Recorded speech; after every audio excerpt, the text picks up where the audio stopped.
Thank you very much for being here. We have largely an energy group today. We're looking to be very energy dominant, and we will be in a very short order. These are great professionals, but before we do that, we'll be signing an executive order having to do with COVID and schools. Lindsay? Yep. So this first executive order, it prohibits federal funding for COVID-19 mandates, vaccine mandates in schools.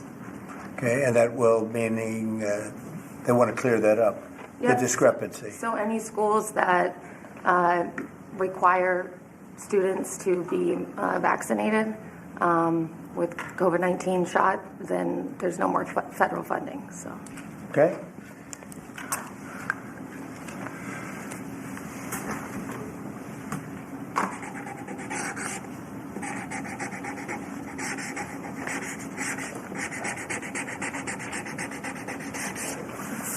Okay, that solves that problem.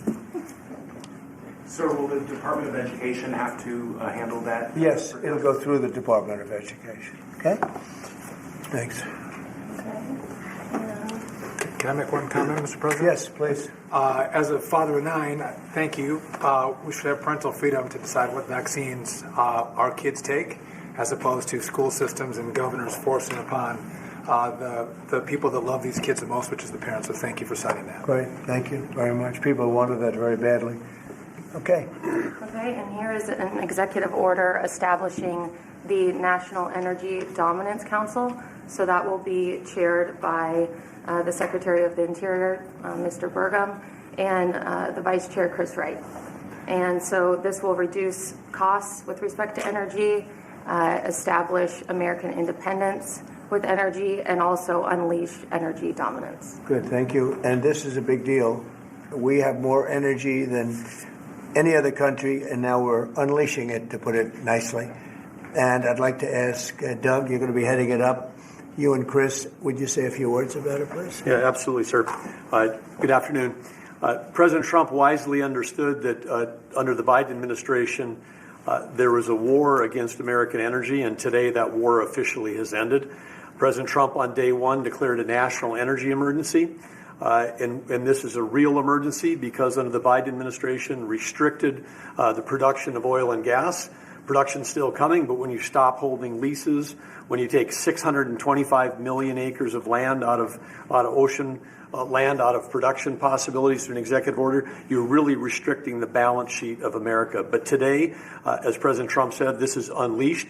The National Energy Dominance Council will be made up, all the folks that are standing beside me here, other cabinet leaders and many more, represent President Trump's wise decision that we need a whole-of-government approach to unwind. The Biden administration had a whole-of-government approach that had the war against U.S. energy. Now we need to turn that around 180 degrees and unleash that potential. We've got to unleash it from the Gulf of America all the way up to Alaska.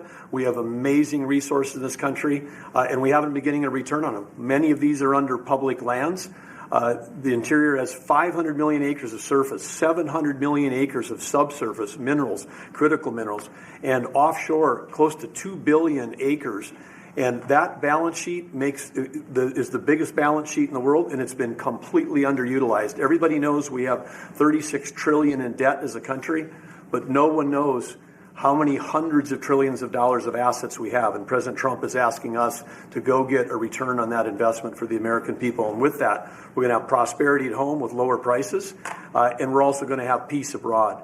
Because the wars that we've been engaged in, or our allies have been fighting over the past few years, have been funded by the oil sales of our adversaries.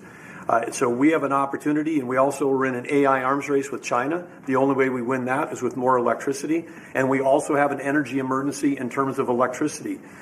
Too much intermittent, unreliable, not enough base load. We've been shutting down the base load that we have. President Trump is going to reverse that, and it's going to allow us to win the AI arms race, which is the most important thing that we have to do relative to our future. So with that, I want to say again, thank you to President Trump, and I want to thank my fellow members of the Energy Council here. I'm going to kick it over to the Vice Chair, Chris Wright, who's the Secretary of the Department of Energy. Thank you, Secretary Burgum. Today is truly a great day for our country today. And Secretary Burgum laid out so many of the problems the last 4 years. If you put barriers in front of energy, you make it more expensive, you make it less reliable, you make it harder to do business here, and harder for our consumers to pay their bills. With this fantastic action from our president, we now have authority across the government to lean in to fix these problems. And I'll start out with one specific right away. This morning, I signed our first LNG export license, unpausing the pause in action. The Commonwealth LNG project that'll be on the Gulf Coast in Louisiana is now officially ready to go. This will be a large construction project for American workers. It'll draw demand for more American energy production that'll be shipped overseas to our allies. Many more of those to come. We're also working aggressively to roll back standards that have made appliances more expensive for Americans, and dishwashers that take 2 hours long and don't get your dishes clean. Nobody likes that. That's about standing in the way. And with this President Trump and our new National Energy Dominance Council, there's so many things we can do to make American lives better, bring down costs, and grow opportunities. And with that, I'm going to kick it over to a fellow member of the council, our Administrator of the EPA, Lee Zeldin.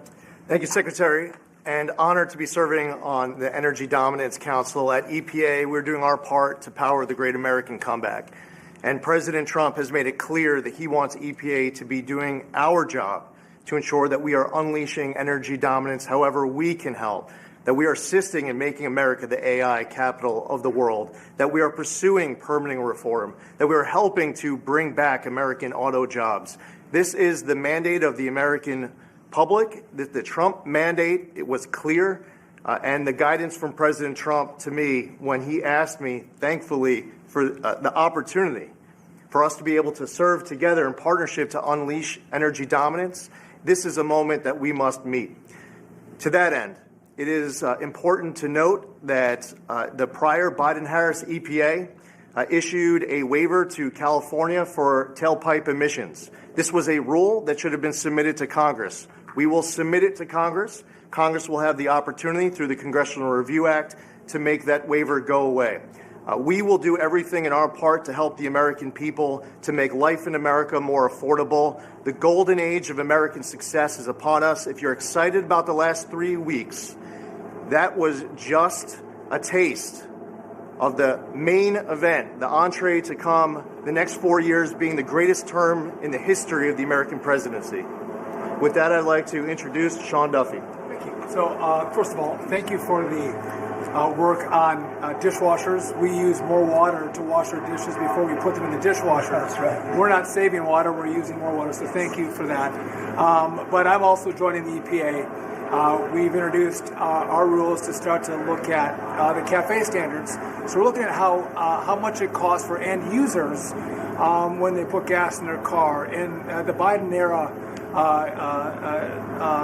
standards are costing billions of dollars in taxes and carbon credits, which drive up the cost of vehicles. And so we're going to remedy that, rectify it, and make sure we're bringing down the cost of a car, number one. Number two, if I could just mention, Mr. President, per your direction, we are going to move forward with a permitting process for the Texas Gulf Link Deepwater Port, making sure we can move energy in and out of the country. So that was held up for 5 years. And it was stonewalled, bureaucrats got in the way. We're now going to move forward with that, making sure we have great oil infrastructure in the country. Great, thanks. Great And job. Howard Lutnick?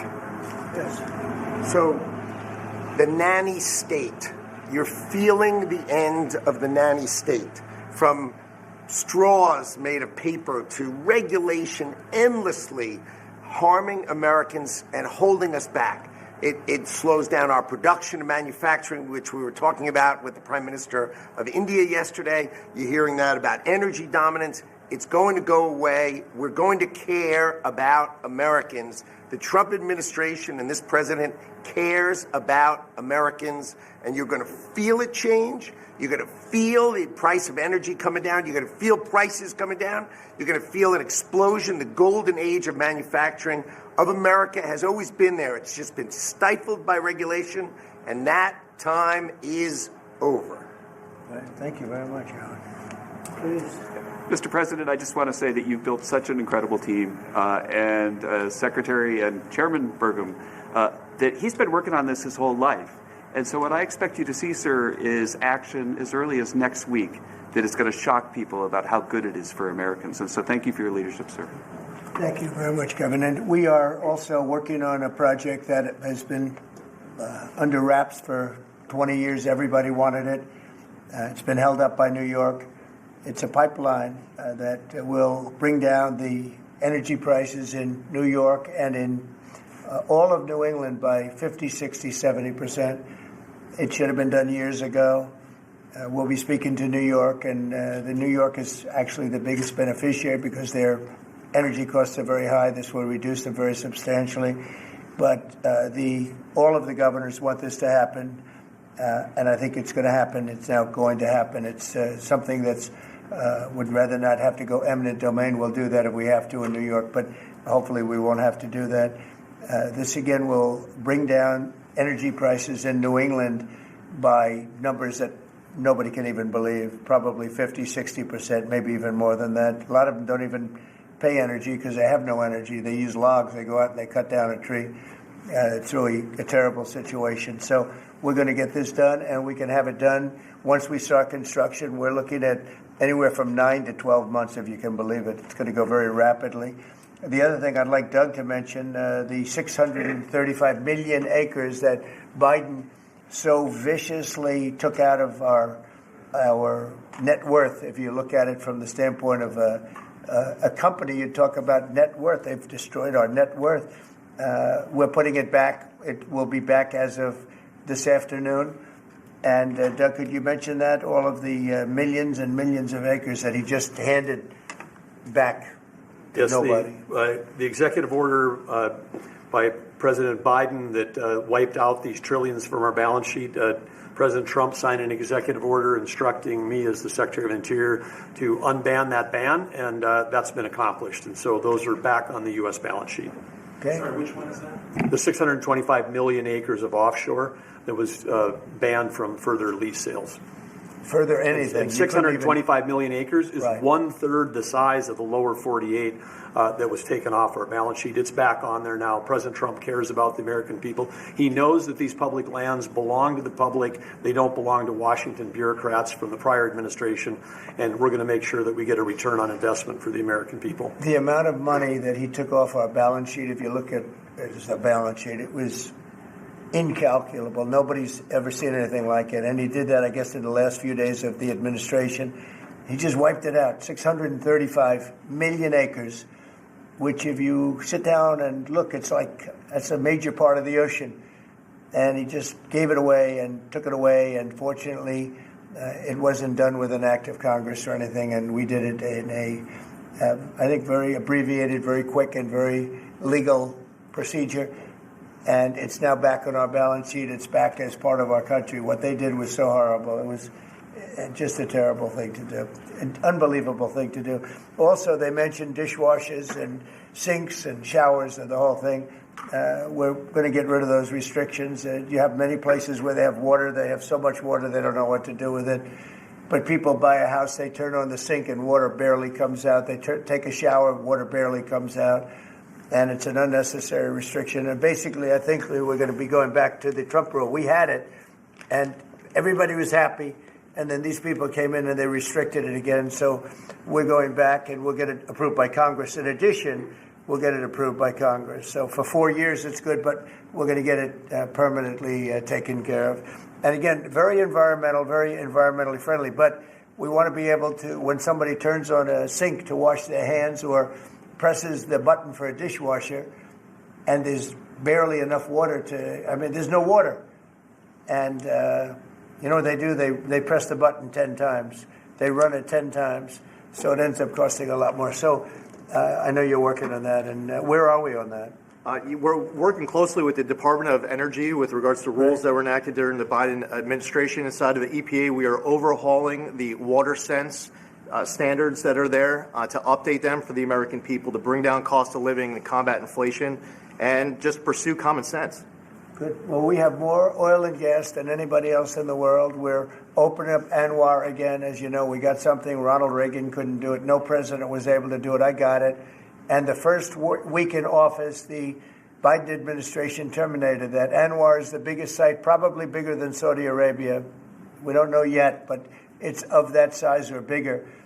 And we hit gold, and I call it liquid gold, but we hit gold, and for whatever reason, they terminated it, and we were just ready to start utilizing it. This could take care of all of Asia, energy-wise, very close to Japan. In fact, Japan wants to go and be our partner doing the pipeline going right into the ships. So they expressed tremendous interest. So did Prime Minister Modi of India.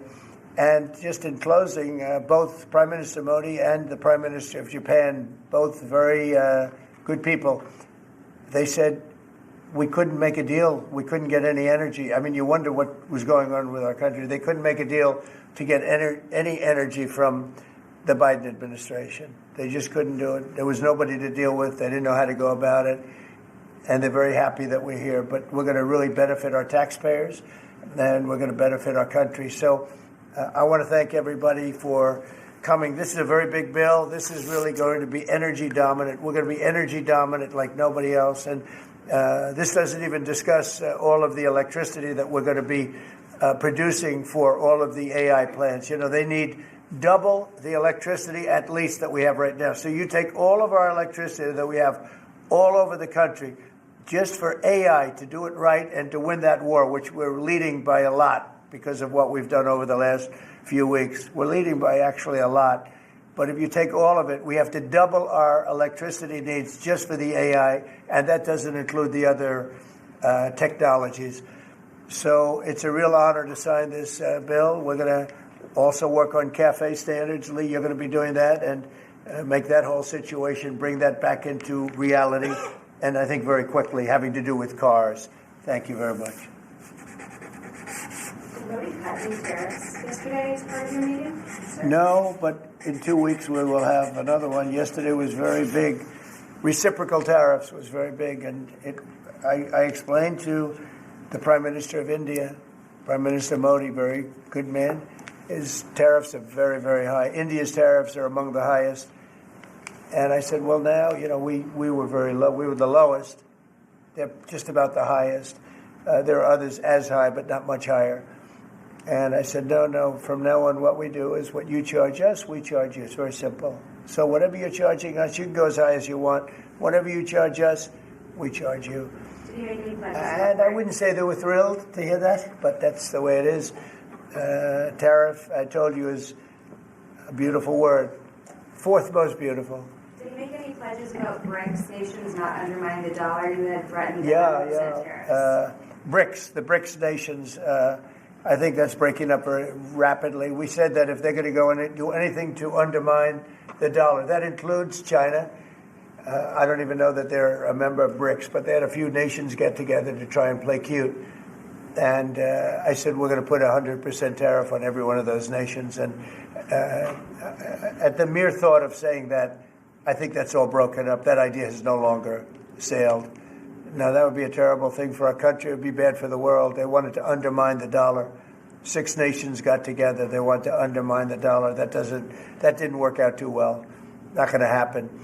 And we're getting along with a lot of nations now, frankly. There's a lot of respect for the United States. We have regained the respect that we should have, but we've also done things to deserve it. I mean, we've freed up our country, and you're going to see this is basically energy dominance, and it's going to be environmentally clean, environmentally wonderful, and taxes will be very reasonable based on this. We're going to make more money than anybody's ever made with energy. We have more energy than anybody else, and it's clean energy, very clean, beautiful energy. We're lucky. We have it. I call it liquid gold under our feet, and we're going to utilize it. So this is a very big bill, and I have a very talented group of people behind me. This gentleman was the #1 man in all of the oil industry. They said there's nobody like him, Chris Wright. And you know Doug actually made a tremendous fortune in technology, and he said, I'm going to run for the governorship of, he loves this state, of North Dakota. And he did, and he made it so energy powerful that I think you're more proficient at energy than technology, but what do I know? And this guy, everybody knows him, Sean. He's been, he's done a fast study on transportation, and he knows, he's learned a lot over the last few months. He's learned a lot. He's really been great. And Howard has built one of the great companies, Cantor Fitzgerald. It was wiped out, completely wiped out, other than a few people left in Europe. And he rebuilt the company into a bigger, better company. Cantor Fitzgerald is one of the most, absolutely one of the top companies on Wall Street, stocks, bonds, trading. And he took that, I mean, he literally watched the plane go into the building, go into the World Trade Center. Amazing story. That alone is an amazing story. He was delayed because his wife insisted that he finally, after years, take his child to school. So he took his child to school that one day, because normally he would have been in the building at 6 o'clock in the morning. That's that business, right? So you owe your wife a lot and your child a lot, right? But his wife insisted that he take his child to school. For 5 years he didn't do it. He was horrible. What kind of a father was he? Okay, I'll do it. And he was therefore driving down at 8:43, whatever the time was, down the West Side Highway, and he saw the plane go into the side of the building. He said, wow. And he occupied the top 3 floors of the World Trade Center, of the one building of the World Trade Center. And you know what happened there? He lost 100% of the people in that, his whole company was there. And he rebuilt his company step by step over years and became bigger and stronger. And he gave a tremendous amount of the profit to the families of the people that died, which he didn't have to do. And now he's working with us. He did an incredible job. I mean, anybody in that world, they know Howard Lutnick very well, and I'm honored to have him running Commerce. He's going to be incredible. He loves the country. And Lee was a great lawyer, a great congressman, very successful person, both as a lawyer and as a congressman, and knows a lot about the environment, cares about the environment. And we were lucky that I was very happy that you joined. And he was with me right from the beginning, always was with me, and I've always been with him. And Kevin Hassett, we know everybody knows Kevin, and he's fantastic. And you and Lindsay, you and your team are incredible. The job you've done, we really appreciate. Thank Will.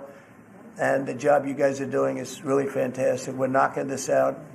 Brian, do you have a question? I actually do. What kind of piqued my interest is growing up on the Texas Gulf Coast, natural gas, the LNG that you mentioned. Yeah. What's the potential for like new jobs or growth in that area? I mean, that's that part of the country, Southwest Louisiana, Southeast Texas, they depend on that. I would say that potential is simply tremendous. 20 years ago, the United States was the biggest importer of natural gas in the world. And we had natural gas prices 2 or 3 times higher than they are today. But with shale revolution and great entrepreneurs in Texas and Louisiana and across our great country, we are now today the largest net exporter of natural gas in the world. And so much of the world is depending upon natural gas is the fastest growing energy source, has been for 50 years. We were the driver of that, and then we paused. We stopped our ability to grow natural gas exports. Both the Japanese government and Indian government expressed great distress about that. They're going to count on energy imports from the U.S., and we may just change our mind. So I think they're thrilled to see the actions of this president say America's open for business. Yes, we have the energy, we have the people, we have huge job opportunities and investment opportunities, not just in the oil and gas industry, but all those surrounding communities that are lifted up by that more production here. And as we produce more production at scale, not only does it allow us to export, but it becomes more efficient, and it helps us drive down the cost for our domestic consumers as well. Yeah, I know they're really happy to just let you Thank you. Thank you, Brian. And I will say this, that this all started 8 years ago when I got elected. We were doing this, not to the extent that we're doing it now, but we were doing this, and we became number 1 in oil and gas by far. And we were number 3, even number 4, some would say. When I left, we were number 1 by a lot. And then they pulled way back, and the prices started going through the roof. And then they went back to my plan, but by that time the prices had already gone up. So really disrupted it. But now we're going to take it to a new level. It's going to be amazing. And we're also, it's very powerful, clean coal. We have more coal than anybody. This is good, beautiful, clean coal. And if you notice, China's opening up a coal plant a month. Germany is now opening up a coal plant every 2 months. Very powerful. It's probably the most powerful source of energy in terms of generation of electricity and other things. And we're going to utilize our good, clean, beautiful coal and oil and gas. We have more than anybody of everything, and we're going to take advantage of it. And I appreciate everybody being here. Mr. President, Yeah, can I ask you, sir, about what's happening in Munich? Senator Roger Wicker shepherded Defense Secretary Hegseth through his confirmation. He got him through that process, and then he had some tough words for him overseas. He said it was a rookie mistake for Secretary Hegseth to outline what would or would not happen as far as Ukraine's membership in NATO goes. And then I haven't heard that. I mean, Roger's a very good friend of mine, and Peter's obviously, he's been doing a great job. I haven't heard. Let me look at. You tell me something. I have not heard about. The question I had is, were you aware of what Secretary Hegseth was going to say in his speech at NATO? Generally speaking, yeah. Generally speaking, I was. So I'll speak to Roger. I'll speak to Pete. I'll find out. Mr. President, the Energy Dominance Council, that is for all forms of energy? Does that include wind and solar? All forms of energy, yep. And the pipeline you mentioned, sir, is that Constitution pipeline in New York? Yes. Can you? Is that the project? I believe so, right? Yes. Yeah, that's what it is. And, they've been trying to get it for 20 years. And what it means is for New York, upstate New York, and even everywhere in New York, also other states, but in particular New England, that New England will now, I think, will cut the energy prices, and big cuts in New York too, but cut the energy prices literally in half. We have the permits. We have permits that just about everything we need a New York permit, and I would imagine they want to, because their energy prices will come down so far. And it's a lot of jobs for New York. It's a great thing for New York. Everybody wants it. We'll be meeting with the various governors, the governor of New York and the other governors too. And we can have it built in about 9 months, and let's say 1 year, but we can actually have it built in pretty close to 9 months. It's all set. We have most of the permits, almost all of the permits. And on just, you're prioritizing energy dominance today. You've also prioritized trade balance. The oil industry is a little worried about the steel tariffs. I mean, they put 20,000 feet steel in the ground at a well. How will you balance that? Is there a possibility? You're talking about steel and aluminum. Indeed, steel tariffs. So the steel, I saved the steel industry in my first term by putting on tariffs because China was dumping massive amounts of steel. Others also, but mostly China. And I put very substantial, we took in $600 billion worth of tariffs from China. No other president's taken up, literally haven't gotten 10 cents from China, not 10 cents. And hundreds of billions of dollars came in from China. And they understood it. They understood what I did. But the dumping stopped. And had I not done that, you wouldn't have one steel mill, I think I can say, not one steel mill operating in this country. And we need steel. We need steel. I mean, there are some things you have to have, and steel is one of them for military, etc. So I think steel is going to be very strong. It's going to be very strong. I think it'll go back to being really powerful. We saved it. I mean, we were talking about U.S. Steel last week. U.S. Steel would have been closed, totally closed. We saved it. And now it's going to become, I think, very, very profitable. The tariffs are going to save a lot of industries. Mr. President, U.S. Steel, can I just follow up on U.S. Steel? Go ahead, finish up. If the Japanese company that's interested in U.S. Steel wants to take a minority stake as opposed to full ownership, is a that minority stake I wouldn't mind greatly, but what they're doing right now is they're going to be investors, and they're going to be investing in, I think, debt and various other things. But we didn't want to let U.S. Steel go to a foreign company. U.S. Steel was the greatest company in the world for a period of 15 years. It was, it was the big deal 80 years ago or so. And psychologically, we can't even think about letting that happen. But what is going to happen, and we've already seen it, you see it in the stock price, with the tariffs, U.S. Steel is going to be a real powerhouse again. Mr. President, if I could just follow up on Jackie's question about Munich. Vice President Vance's speech to the conference has ruffled quite a few feathers in Europe. What did he say to ruffle them? I don't know. He was talking about the freedom of speech and migration in Europe, Do you believe that European leaders have a fundamentally different view of the world than this administration? Well, I heard his speech, and I tell you, you're talking about JD's speech, right? Yes, sir. I heard his speech, and he talked about freedom of speech, and I think it's true in Europe. It's losing. They're losing their wonderful right of freedom of speech. I see it. I mean, I thought he made a very good speech, actually, a very brilliant speech. Yeah. And Europe has to be careful. And he talked about immigration. And Europe has a big immigration problem. Just take a look at what's happened with crime. Take a look at what's happening in various parts of Europe. I thought his speech was very well received, actually. I've heard very good remarks. And in regards to Ukraine as well, yesterday you mentioned that you thought Ukraine's NATO aspirations were one of the main reasons that the war broke out. Who do you blame for the war, Ukraine or Russia? Well, I think that there were a lot of people to blame. All I can say is very simply, if I were president, that war would never have happened. And you know what else wouldn't have happened? The Middle East wouldn't be all blown up, and October 7th wouldn't have happened either.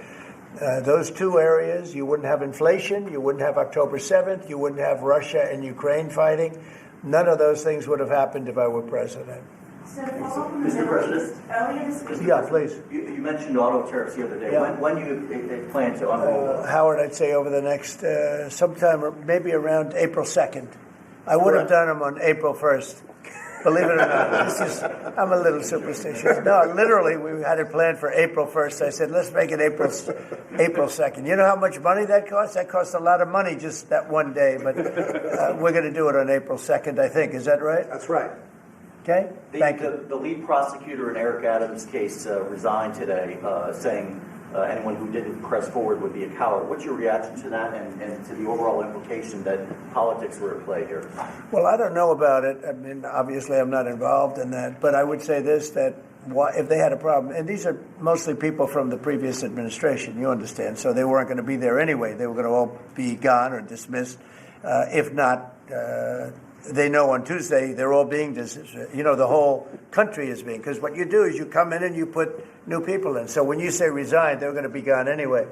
But I know nothing about the individual case. I know that they didn't feel it was much of a case. They also felt that it was unfair with the election. Look, I would know that better than anybody because I was weaponized more than any human being in the history probably of the world.